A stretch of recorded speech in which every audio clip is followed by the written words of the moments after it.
હાલો મિત્રો, આજે કામ અમારું લિન્ટરનું પૂરું થઈ ગયું. 2 રૂમ રસોડું. જો રસોડું, આ રસોડું છે.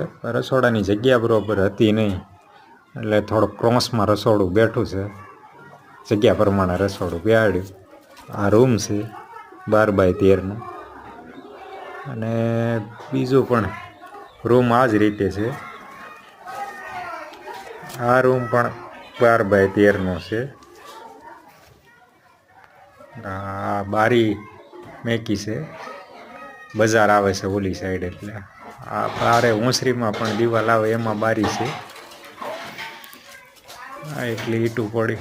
સંડાસ બાથરૂમનું સ્લેબ ભરાઈ ગયું, દાદર કમ્પ્લીટ થઈ ગયું. આ રસોડાની બારી 4 ફૂટની. આપણું કામ પૂરું થયું. આ લેન્ટર લેવલનું કામ આજે આયા ભલે પડી રહી હાલ.